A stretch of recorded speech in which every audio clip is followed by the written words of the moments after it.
Halo guys, kembali lagi di channel kesayangan kita, Kavi Gamers.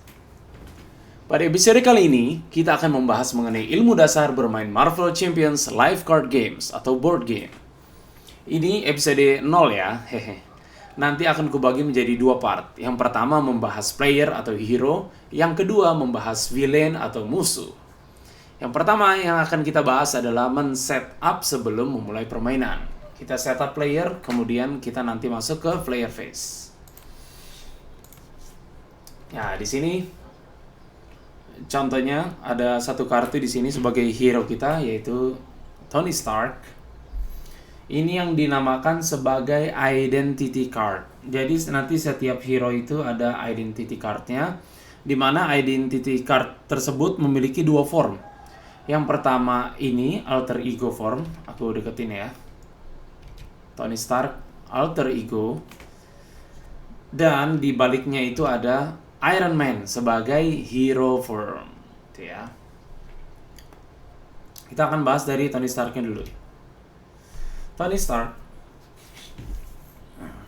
Stark ini kita lihat, ini judulnya ya, titlenya Tony Stark. Kemudian dia memiliki satu atribut yaitu recovery 3. Jadi apa? Tony Stark ini dalam turn ya, kalau kita nanti sebagai alter ego, dia bisa menambahkan hit points-nya si Tony Stark dan Iron Man sebanyak 3. Nih ya, ini darahnya Iron Man yang pertama 9 poin. Nah, kita memasukkan dulu nilai hit points-nya ya, 9. Di sini sudah saya buat 9. Kemudian di kirinya ada penjelasan mengenai hand size. Hand size 6. Jadi 6 itu adalah kartu yang nanti ada di tangan kita. Jadi misalnya nanti kartu yang tersisa di tangan kita ada 2. Pada saat kita mendraw, maka kita ngedraw 4 agar hand size-nya sesuai gitu, 6 ya. Oke. Di sini kita lihat alter ego form hanya memiliki satu atribut ya, yaitu recovery 3. Kita bandingkan dengan si Iron Man-nya sendiri. Iron Man sendiri memiliki 3 atribut, yaitu yang pertama ada thwart, kemudian ada attack, dan yang ketiga ada defense. Ya, jadi nanti ada thwart action, ada attack action, ada defense action. Apa itu thwart? Thwart itu nanti akan mengurangi nilai threat yang ada di dalam scheme si musuh. Nah, apa itu penjelasannya nanti akan dijelaskan lagi ya. Kita lanjut dulu ke attack action. Attack action di sini untuk mengurangi hit points-nya si villain. Di video contoh ini aku buat villainnya adalah Rhino, karena Rhino adalah villain paling standar lah, yang paling bisa dijelaskan untuk kita yang baru mulai bermainnya. Rhino sendiri memiliki hit points 14. Nah, attack-nya si Iron Man itu bisa untuk mengurangi hit points-nya si Rhino. Secara gampangnya game ini adalah bagaimana caranya kita membuat hit points dari villain, dari musuh kita menjadi 0. Dan menggagalkan scheme-nya si musuh, rencana jahatnya si musuh. Nah, aku mau menjelaskan mengenai thwart tadi. Nah, thwart tadi itu untuk mengurangi nilai threat yang ada di scheme-nya si musuh. Jadi nanti setiap musuh itu memiliki maksimal scheme, main scheme threat, yang dimana kalau misalnya maksimalnya sudah tercapai, misalnya di sini ada lambangnya 7 per player ya, maka kita akan kalah dari game. Jadi ada dua kondisi si hero kalah dari game. Yang pertama, apabila scheme-nya, threat-nya pada scheme itu sudah sesuai 7 per player, berarti gagal ya. If this stage is completed, the players lose the game. Atau si Rhino ini bisa menghabisi hit points-nya si Iron Man sampai 0, maka si hero kalah dan villain menang. Gitu ya.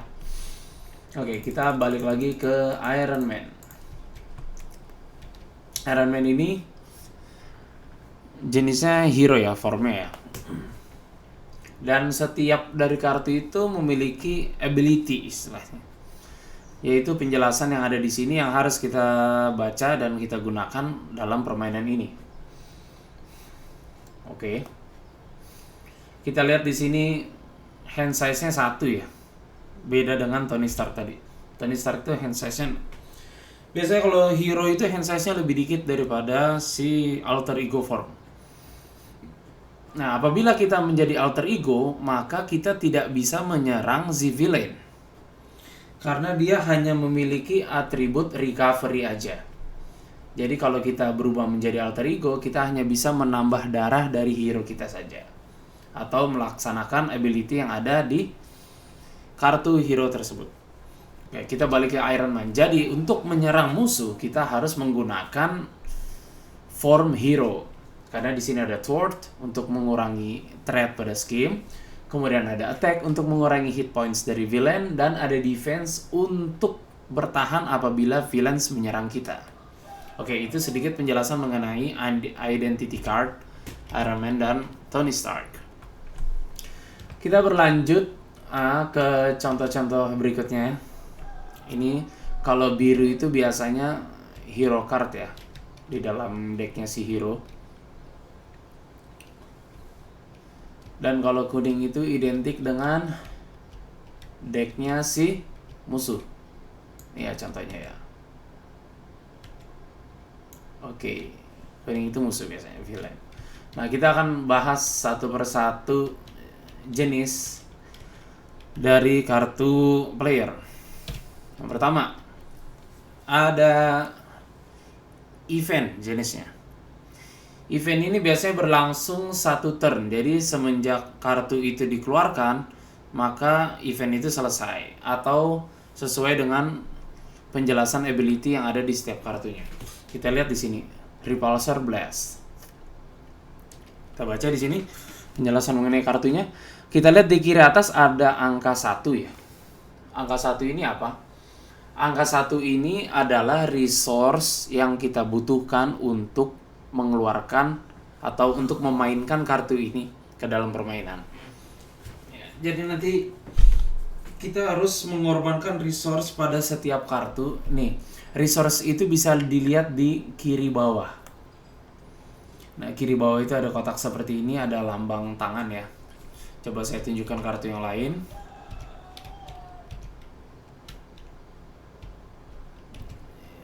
Iya. Setiap ini ada lambangnya ya. Dijelaskan di sini. Lambang yang pertama ini adalah physical. Warnanya merah. Kemudian yang kedua ini ada mental. Warnanya biru. Ini juga physical. Ini ada wild. Dan yang satu lagi ada energy. Energy resource. Nah, kalau wild ini sendiri, dia itu all purpose. Dia bisa berperan sebagai physical, bisa berperan sebagai mental, atau berperan sebagai energy. Ini yang wild, yang warnanya hijau ya. Oke, kita balik lagi. Saya flip dulu. Kita masih menjelaskan si Repulsor Blast. Jadi apabila Repulsor Blast ini dikeluarkan, dia akan melaksanakan hero action di sini, attack. Jadi kalau ada tulisan hero action di sini berarti kita hanya bisa mengeluarkan kartu ini, dan kartu ini berfungsi apabila hero kita dalam keadaan hero form ya. Nah, jadi bukan dalam keadaan Tony Stark-nya alter ego, tapi dalam hero form. Jadi dia bisa menyerang, attack. Kita baca di sini. Dia dapat menimbulkan 1 damage kepada musuh, kemudian discard 5 kartu dari atas deck kita. Kita discard 5 gitu ya. Kemudian setiap yang di-discard ada energi resource, maka dia akan menimbulkan tambahan 2 damage ke si musuh. Bagus ya. Jadi misalnya nanti kita discard ada 5 yang memiliki energi resource, berarti 5 kali 2 menjadi 10. Jadi Iron Man dapat tambahan 10 tambah 1 damage kepada musuh. Bagus ya ini kartu. Ini kartu event. Kalau dia sudah dijalankan eventnya, maka kita bisa mendiscard kartu ini dari permainan. Oke, next kita akan bahas masih event juga. Oh ya, yang pertama ini dia jenisnya si event yang pertama ini dia masuk ke dalam decknya Iron Man Starter. Nah, di bawah kanan itu kamu bisa ngelihat dia masuknya itu kartunya itu di deck mana sih gitu ya. Karena nanti di game ini kamu bisa mengkostumisasi deck kamu sendiri gitu ya. Dan di sini dia masuk ke deck utamanya Hero Iron Man. Di dalam satu deck permainan ini bisa 40 sampai 50 kartu. Yang dimana 15 itu wajib kartu hero tersebut. Nah, ini kan ada 3/15 ya. Jadi nanti ada 1/15 sampai 15/15. Kartu wajib dalam hero. Di sini dia masuk Repulsor Blast ini event yang termasuk di kartunya bawaannya Iron Man. Nah, sedangkan di sini ada basic. Kalau basic ini kartu secara umum. Nah, nanti kartunya itu bisa kita gunakan di deck manapun, istilahnya gitu ya. Mau nanti hero-nya Iron Man, hero-nya Captain Marvel, itu bisa kita pakai kartu first aid ini. Jadi gitu penjelasan singkatnya. Sama dengan Repulsor Blast, dia butuh satu resource untuk untuk memainkannya. Di sini kita lihat ada action heal 2 damage from any character. Nah, jadi dia gunanya untuk menambah HP dari karakter kita. Baik itu karakternya hero kita, identity card, maupun nanti ally kita. Ally itu adalah hero yang akan membantu hero kita. Gitu ya. Kita lihat di sini dia memiliki mental resource. Ya. Jadi dia bisa dikorbankan resource-nya aja atau bisa kita mainkan dengan mengorbankan satu resource di sini. Oke, next kita akan bahas. Nah, ini kartu resource, khusus resource. Jadi dia memiliki double resource. Kalau kita mengeluarkan kartu ini, maka kita mendapat tambahan 2 resource. Baik itu bisa kita gunakan untuk men-trigger kartu atau untuk membayar resource untuk memanggil kartu yang lain. Nah, di sini ada double physical resource. Untuk mengeluarkannya dia tidak membutuhkan resource karena dia adalah sumber resource itu sendiri. Ada tulisannya ability-nya di sini maksimal 1 per deck. Nah, di dalam satu deck 40 sampai 50 itu hanya boleh menggunakan satu kartu ini ya. Oke, dan dia masuk ke dalam deck basic. Oke, next. Nah, di sini ada the power of aggression. Dia juga kartu resource. Nah, tapi ability-nya beda dengan yang sebelumnya. Yang pertama, resource-nya dia sendiri adalah wild resource. Dimana tadi yang saya jelaskan, wild itu bisa menjadi physical resource, bisa jadi mental resource, maupun energy resource. Nah, penjelasan ability-nya di sini apa? Maksimal 2 per deck. Jadi kamu bisa punya 2 kartu ini dalam satu deck kamu. Double the number of resources this card generates while paying for an aggression red card. Nah, kalau kita mau manggil kartu yang aggression atau yang warnanya merah ini, aggression ini aspeknya nanti saya jelaskan lebih lanjut. Nah, misalnya nih, contohnya yang di kanan ini. Nah, ini ada armor tag si Iron Man. Ini kan dia merah ya, aggression red card. Atau coba atau ini tag team, sorry ya. Jadi bukan di upgrade ini, dia untuk manggil si aggression red card. Nah, misalnya di sini ada kartu aggression red card. Ini butuh 3 resource. Maka satu kartu ini dia bisa mendapatkan 2 resource wild. Nah, kita tinggal mengorbankan satu kartu lagi. Misalnya ini. Jadi ini nanti jadi 2, ini menjadi 1, kita bisa manggil kartu tag team. Ya. Oke, ini untuk aggression ya, red card. Walaupun ini warna merah, dia bukan masuk aggression karena dia ke decknya Iron Man ya, beda. Oke, itu tadi kartu resource lagi ya. Kemudian aku bahas selanjutnya. Di sini ada upgrade, jenisnya upgrade di dalam decknya Iron Man. Dia punya resource-nya physical. Nah, gunanya apa upgrade? Kalau upgrade ini kita bisa memainkannya beriringan dengan hero kita, yaitu Iron Man di sini ya.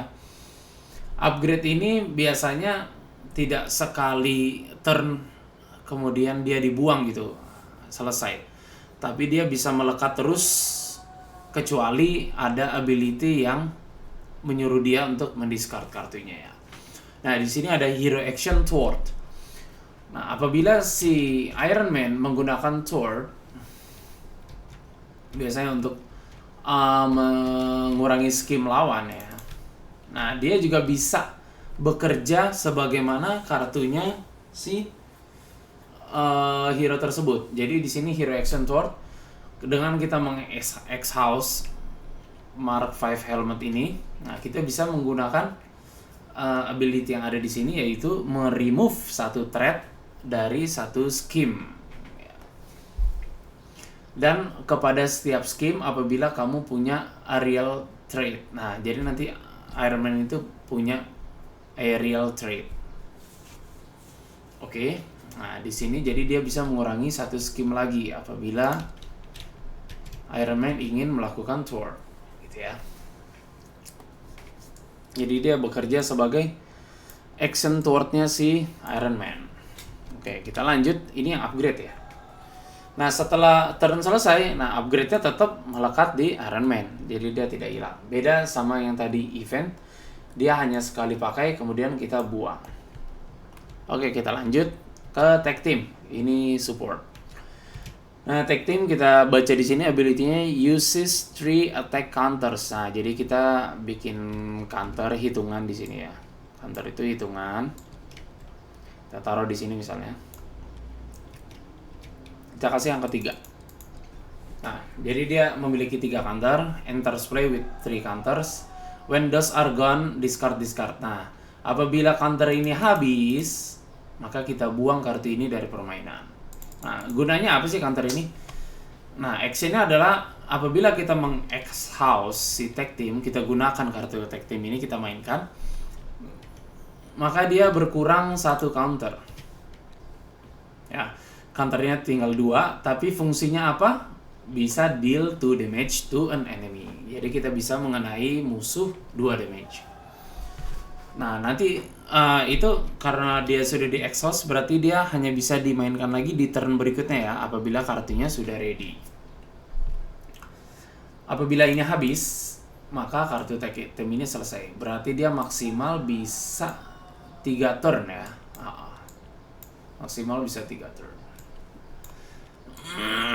Oke, aku lanjut ke penjelasan berikutnya. Kartu apa ini? Kartu support juga. Ini ada Stark Tower. Stark Tower ini support juga, tapi supportnya untuk alter ego action. Jadi apabila nanti kamu menjalankannya pada saat kamu sedang jadi hero form, maka kartu ini tidak berfungsi, gitu ya. Nah, dalam satu turn kita bisa merubah dari hero form ke alter ego form ataupun sebaliknya alter ego form menuju hero form. Hanya 1 setiap turn. Nah, di sini apabila kita menjadi alter ego form dan menjalankan kartu Stark Tower ini, apabila kita X-House, kita bisa pilih pemain dan pemain itu mengembalikan tag upgrade yang paling atas dari discard pile, dari kartu buangan. Di sini tag upgrade-nya misalnya si Mark 5 helmet ya. Misalnya dia ini udah dibuang kartunya, sudah dibuang kartunya. Nah, ini kartu buangan discard pile ya misalnya. Apabila Stark Tower ini kita gunakan, kita X-House, maka kita akan mengembalikan 1 tag upgrade. Kita cari tag upgrade mana? Ya, ini yang paling atas. Kemudian kita bisa mainkan di permainan, gitu. Kita bisa turunkan dia di permainan ya. Kita bisa kembalikan dia ke tangan. Nah, dia berarti nanti akan masuk ke tangan kita kartu ini. Jadi tetap dia harus disummon dengan menggunakan satu resource. Oke, itu Stark Tower. Dan ini kita lihat yang terakhir apa? Ally. Yang terakhir ini adalah kartu Ally. Ally ini adalah hero-hero yang akan membantu hero utama kita dalam mengalahkan si musuh, si villain. Kita lihat di sini ada Nick Fury. Dia butuh 4 resource untuk mengeluarkannya. Nah, kita lihat di sini ada 2 atribut. Yang pertama di atas ada atribut Thwart Action, kemudian yang di bawahnya ada Attack Action, dan yang di sini adalah hit point-nya dari ally kita. Kita biasanya menambahkan damage counter di sini ya. Oke. Kalau damage counter ini sudah terisi 3, berarti Nick Fury sudah kalah gitu. Hit point-nya 0 ya. Nah, di sini kita lihat atributnya ally itu biasanya ada lambang bintang seperti ini. Kadang-kadang ada, kadang-kadang enggak. Kalau ada lambang bintang seperti ini, tandanya adalah apabila Nick Fury melakukan thwart sekali gitu ya, kena ke musuh, maka dia terkena damage 1 gitu ya. Kemudian apabila Nick Fury melakukan attack, dia kena 1 juga. Jadi serangannya berbalik kena ke dia juga gitu ya artinya. Pokoknya ally ini sampai dia damage counternya itu sama dengan hit point-nya, maka dia mati, dia keluar dari permainan. Tapi beda dengan Nick Fury. Nah, Nick Fury ini kita lihat ability-nya di terakhir. At the end of the round, ini pengecualian ya. At the end of the round, if Nick Fury is still in play, discard him. Nah, jadi dia itu hanya ada dalam 1 ronde saja. Gitu ya. Dimana 1 ronde itu terdiri dari 2 fase. Yang pertama fasenya si player atau hero. Yang kedua adalah villain phase. Jadi setelah kita menjalankan player phase, kemudian villain phase, maka itu sudah selesai 1 round dan dia harus kita keluarkan dari permainan. Walaupun hit point-nya masih penuh ataupun baru kena 1 gitu ya. Itu pengecualian aja di sini, contohnya di Nick Fury. Tapi nggak semua ally seperti itu. Oke, itu dia penjelasan mengenai kartu-kartu yang akan menemani player dalam bermain di Marvel Champions Live Card Game gitu ya. Saya kira cukup untuk part yang pertama. Nanti kita akan lanjut part yang kedua menuju ke penjelasan kartu-kartu villain. Terima kasih yang sudah nonton. Jangan lupa like, comment, dan subscribe. Dan kalau mau koreksi juga bisa langsung ke komen di bawah. Thank you, stay tuned. Bye-bye.